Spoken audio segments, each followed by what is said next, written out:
El eco de los tacones resonaba por el pasillo de mármol, cuando Sofía Herrera caminó hacia la recepción de Mendoza y Asociados.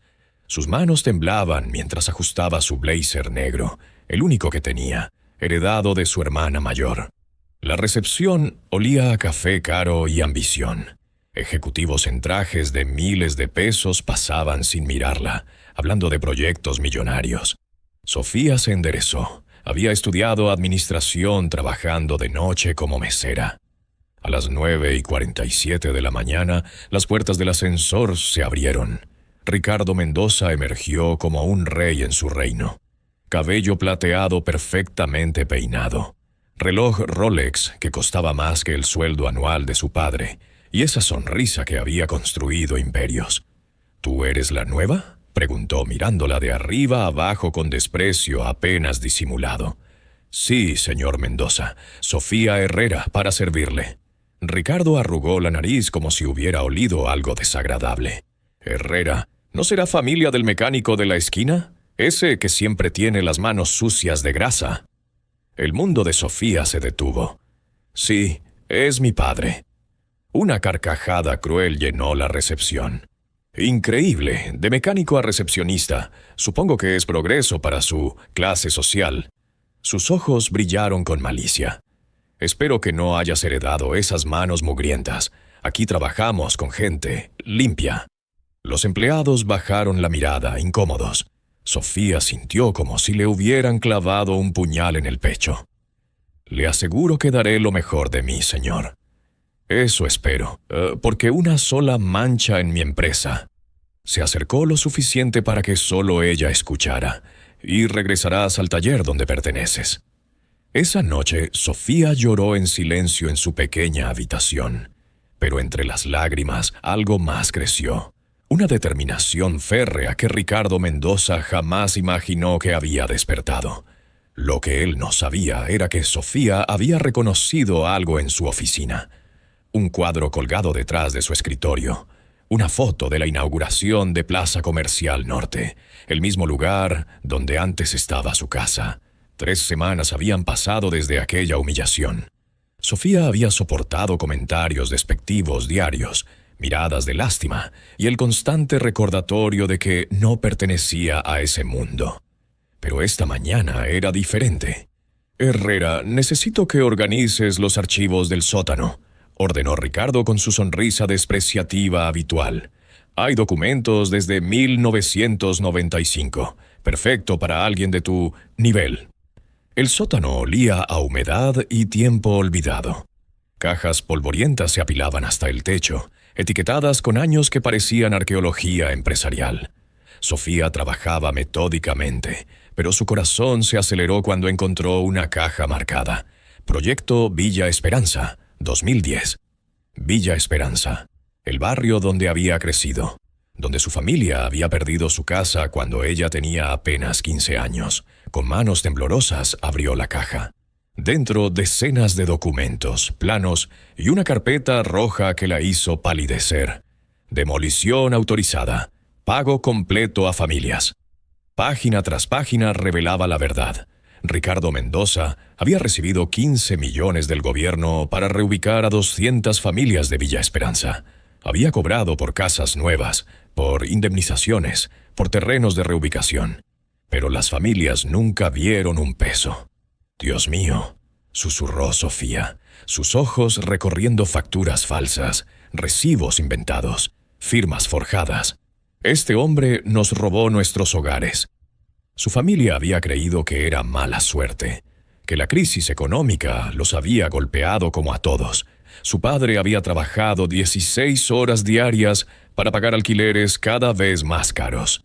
Su madre había enfermado por el estrés y murió 2 años después, sin seguro médico. Entre los documentos, una foto la hizo temblar. Ricardo Mendoza estrechando la mano del alcalde, ambos sonriendo frente a Villa Esperanza. En el fondo, su antigua casa, la casa azul donde había dado sus primeros pasos. Sofía fotografió cada documento con su teléfono. Cada factura falsa, cada firma forjada, cada transferencia millonaria que debió haber llegado a familias humildes. Cuando subió del sótano 3 horas después, Ricardo la esperaba con los brazos cruzados, impaciente. ¿Encontraste algo interesante en tu excavación arqueológica?, preguntó con sarcasmo. Sofía lo miró directamente a los ojos por primera vez en semanas. Muchas cosas interesantes, señor Mendoza. Muy interesantes. Algo en su tono hizo que la sonrisa de Ricardo se desvaneciera momentáneamente. Una sombra de inquietud cruzó su rostro. «Espero que recuerdes que firmaste un acuerdo de confidencialidad», murmuró, su voz perdiendo el tono burlón. «Por supuesto. Soy muy cuidadosa con los documentos importantes». ¿Te está gustando esta historia? Deja un like y suscríbete al canal. Ahora, continuamos con el vídeo. El aroma del café barato del taller mecánico nunca había olido tan reconfortante. Sofía se sentó frente a su padre, don Carlos, observando sus manos callosas, las mismas manos que Ricardo había despreciado. «Papá, necesito contarte algo que va a cambiar nuestras vidas». Don Carlos levantó la vista de su periódico matutino, notando la seriedad en los ojos de su hija. Durante la siguiente hora, Sofía reveló todo: la humillación, el descubrimiento, la verdad sobre Villa Esperanza. El color se drenó del rostro de don Carlos. ¿Ese hombre se quedó con el dinero que era para nosotros? No solo para nosotros, papá, para 200 familias, millones de pesos. Los ojos del mecánico se llenaron de lágrimas contenidas durante años. Tu madre murió en ese hospital público porque no teníamos seguro médico privado. Si hubiéramos tenido esa casa nueva, ese dinero... Lo sé, papá, pero ahora podemos hacer algo. Podemos hacer justicia. ¿Qué podemos hacer nosotros contra alguien como él? Tendrá abogados, jueces, comprados. Sofía sonrió por primera vez en semanas. Papá, ¿recuerdas lo que siempre me decías? Que no importa qué tan grande sea el motor, siempre tiene un punto débil. El plan era elegante en su simplicidad. Fase 1. Continuar trabajando normalmente, ganándose la confianza mientras reunía más evidencia. Fase 2. Contactar discretamente a las familias afectadas, una por una. Fase 3.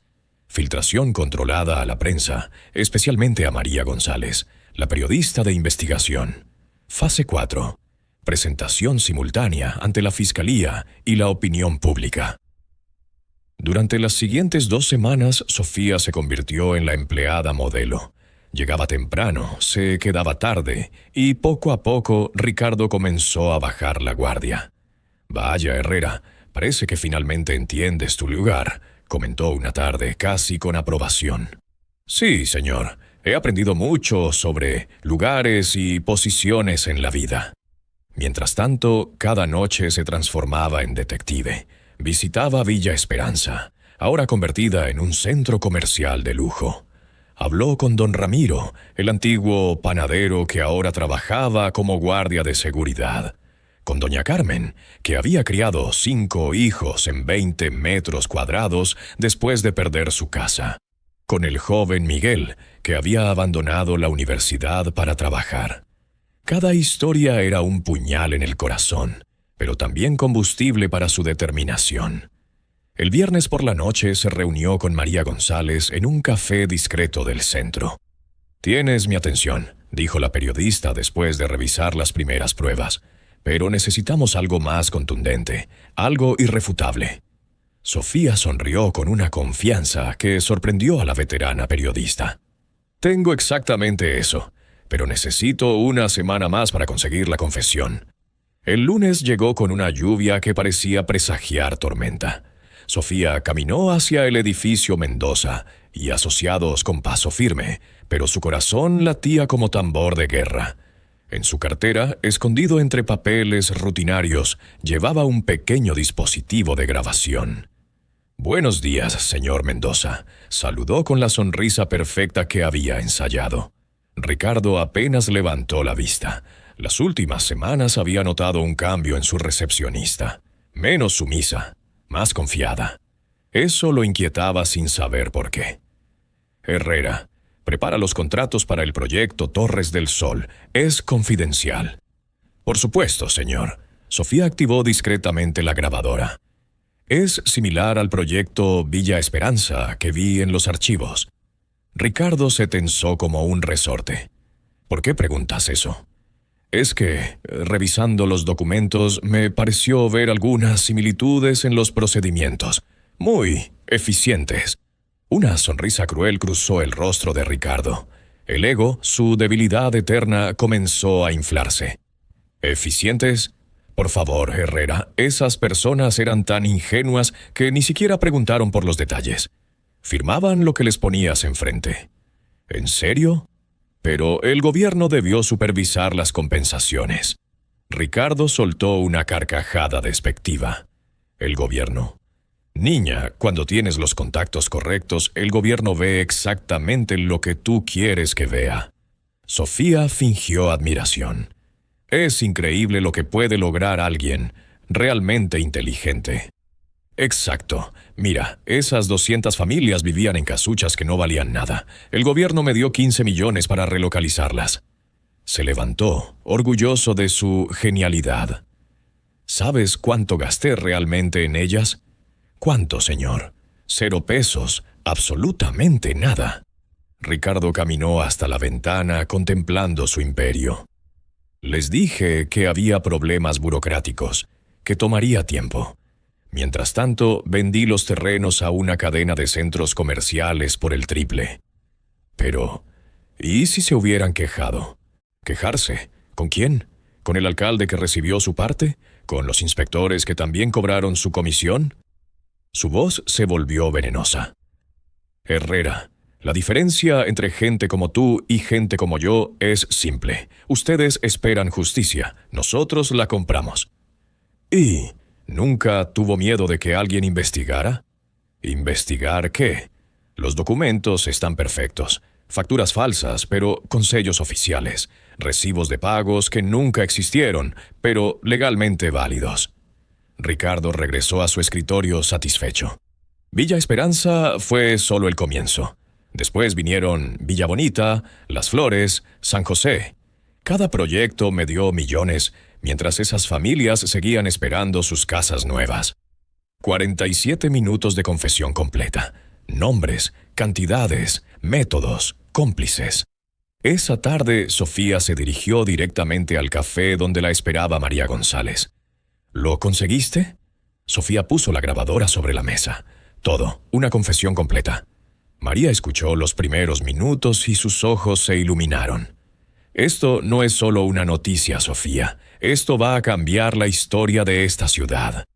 El titular de El Heraldo gritaba desde todos los kioscos. Magnate de la construcción robó 15 millones a 200 familias pobres. Grabación exclusiva. Ricardo Mendoza confiesa sus crímenes. A las 6:47 de la mañana, Sofía caminó hacia el edificio Mendoza y Asociados por última vez como empleada. Los reporteros ya rodeaban el edificio como buitres. Las sirenas de las patrullas policiales creaban una sinfonía de justicia. En el lobby, el caos era total. Empleados corrían con cajas, abogados hablaban desesperadamente por teléfono, y en el centro de todo, Ricardo Mendoza, ya no el emperador arrogante, sino un hombre destruido. Sus ojos encontraron los de Sofía, y en ese momento todo encajó como piezas de rompecabezas. ¿Tú? Su voz era un susurro roto. Tú eres la Sofía Herrera, hija de Carlos Herrera, el mecánico de manos sucias, ex vecina de Villa Esperanza, casa número 47, la azul con jardín de rosas que mi madre cuidaba antes de morir. Ricardo se tambaleó como si hubiera recibido un golpe físico. Pero, ¿cómo pudiste? ¿Cómo una simple recepcionista pudo destruir su imperio? Sofía se acercó, su voz firme, pero sin odio. Porque usted cometió el error más grande que puede cometer un criminal. Se volvió arrogante y subestimó a sus víctimas. Las esposas brillaron cuando los agentes federales lo arrestaron. Ricardo Mendoza queda arrestado por fraude, malversación de fondos públicos y estafa agravada. Mientras se lo llevaban, Ricardo gritó: «Esto no termina aquí. Tengo contactos. Tengo poder». Tenía poder. respondió Sofía serenamente. Ahora solo tiene una celda esperándolo. 6 meses después, el juicio fue un espectáculo mediático nacional. Cada día, las 200 familias afectadas llenaban la sala del tribunal. Don Carlos, doña Carmen, don Ramiro, todos testificando sobre años de pobreza innecesaria. La confesión grabada fue devastadora. Los cómplices cayeron uno por uno: el alcalde, los inspectores, los funcionarios corruptos. Una red de corrupción que se desmoronó como castillo de naipes. Ricardo Mendoza fue condenado a 25 años de prisión. Sus bienes fueron embargados para compensar a las víctimas. Un año después, Villa Esperanza renació como un barrio digno. Con el dinero recuperado, cada familia recibió no solo una casa nueva, sino una mejor de la que habían perdido. Sofía abrió su propia consultoría legal especializada en defender familias estafadas. En la entrada, una placa dorada decía: Sofía Herrera, consultora legal, especialista en casos imposibles. Don Carlos expandió su taller mecánico y empleó a 5 personas más del barrio. Sus manos seguían manchadas de grasa, pero ahora también brillaban con dignidad recuperada. ¿Sabes qué es lo que más me enorgullece, mija? Que, papá, que nunca te convertiste en él. Tuviste el poder de destruirlo y lo usaste para construir algo mejor. Ricardo Mendoza cumple su condena viendo desde su celda el edificio que una vez fue suyo, ahora convertido en centro comunitario. Y en Villa Esperanza, en la Casa Azul número 47, un jardín de rosas florece cada primavera, plantado por una hija que nunca olvidó de dónde venía ni el precio de la justicia. ¿Te emocionó esta historia de justicia y redención? Dale like si crees que todos merecemos una segunda oportunidad. Comenta qué harías tú en el lugar de Sofía y comparte si conoces a alguien que necesita recordar que nunca es tarde para hacer lo correcto. Porque a veces los más humildes tienen el corazón más grande para perdonar y la determinación más fuerte para hacer justicia verdadera.